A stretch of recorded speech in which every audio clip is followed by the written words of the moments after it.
दोस्तों, Biden administration के तहत इमिग्रेशन रिफॉर्म की छानबीन नेशनल पब्लिक रेडियो के साथ एक मुलाकात के दरमियान बातचीत हुई। पिछले अनुभव के साथ नीति पर विश्लेषण काम कर रहे हैं। वर्तमान इमिग्रेशन सिस्टम के संबंध में डिसीजंस, रिफॉर्म के वादों पर चल रहे प्रेसिडेंट जो बाइडेन, पूर्व प्रेसिडेंट्स जॉर्ज वी बुश के अधीन और ओबामा एडमिनिस्ट्रेशन थेरेसा कैर्डिनल ब्राउन ने कहा कि वह सीमा पर उकेल को मानती है। इमिग्रेशन की ये समस्या भी है और उसके अन्य समाधान भी है। कैर्डिनल ब्राउन ने कहा कि हम अभी भी प्रवासन को प्रबंधित करने की कोशिश कर रहे हैं, जो कि मूल रूप से हताश हो गए हैं, पलायन कर रहे हैं, उनके जीवन सुरक्षा की मांग, और यूनाइटेड स्टेट्स में प्रतिरोध का कोई स्तर नहीं है। स्पष्ट रूप से करने को तैयार, वास्तव में उस पर बहुत प्रभाव पड़ेगा। पीछे मुड़कर देखने पर समस्याओं की एक पूरी लंबी लिस्ट रही है।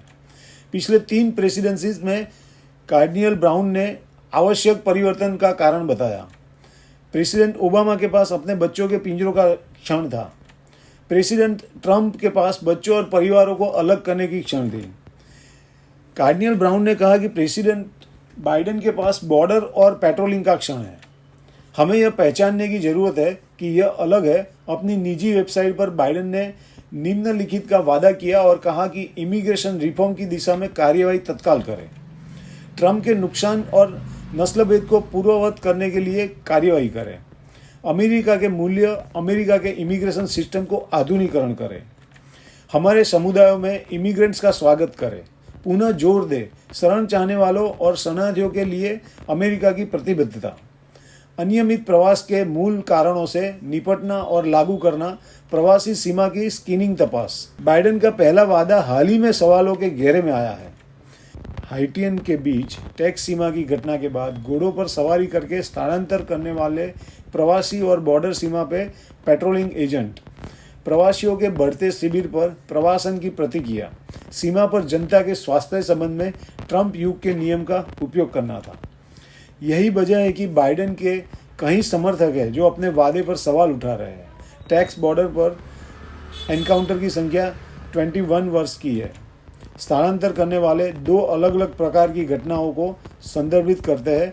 जिस पे शक है उस प्रवासियों को हिरासत में लिया जाता है।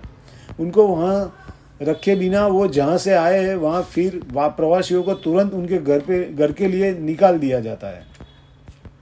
उस कस्टडी प्यू रिसर्च के अनुसार, प्यू रिसर्च का कहना है कि हकाल पट्टी की रकम के तहत ट्रंप का टाइटल 42 रिपीट में इजाफा हुआ है और सीमा पार करने का प्रयास करते हैं। यूएस कस्टम और बॉर्डर प्रोटेक्शन अनुसार 27% एनकाउंटर में कम से कम एक और एनकाउंटर हुआ है। उसके द्वारा कार्यों की आलोचना हुई है। क्या बाइडेन शीर्षक 42 के उपयोग को बनाए रखते हैं? बाइडेन एडमिनिस्ट्रेशन ने कोर्ट में कार्यवाही की है। आधार बनाने के लिए बनाई गई नीति को बनाए रखे और कोविड-19 फैलने के कारण निष्कासन के लिए बाइडेन क्यों असमर्थ रहे हैं? कानून की भीतर ट्रैक्शन हासिल करने में असमर्थ। हाल ही में इमिग्रेशन के लिए डेमोक्रेट्स के इंफ्रास्ट्रक्चर बिल में भी शामिल किया है, पर रिपब्लिकन्स ने उसकी आलोचना की थी और सेनेट पार्लियामेंटेरियन एलिजाबेथ मैकडोनाल्ड द्वारा उनको असफलता मिली। कई लोग अपने वादों पर सफलता की कमी से डरते हैं। त्रिपक्षीय निर्णय इमिग्रेशन तब तक जारी रहेगा तब तक बाइडेन निर्माण करने में सक्षम नहीं हो जाते। और हाँ, एक इमिग्रेशन प्लान जो नेतृत्व करने में सक्षम होगी। दोस्तों, सबका यही सवाल है कि हमारी फाइल कब खुलेगी, हमें इंटरव्यू के लिए कब बुलाया जाएगा। तो दोस्तों, बाइडेन एडमिनिस्ट्रेशन बैकलॉग को ख़त्म करने में ही लगे हैं और उनका प्रयत्न जारी है। और हाल ही में एम्बेसी और कॉन्सुलेट की स्पीड बढ़ी है। लोगों को इंटरव्यू कॉल आने लगे हैं। आशा है कि जिनका इंटरव्यू डिले हुआ है उनको जल्दी रिकॉल आएगा। तो दोस्तों, फिर मिलेंगे और एक वीडियो के साथ, और मेरे वीडियो को ज़रूर लाइक करना और सब्सक्राइब करके बेल बटन दबाना मत भूलना।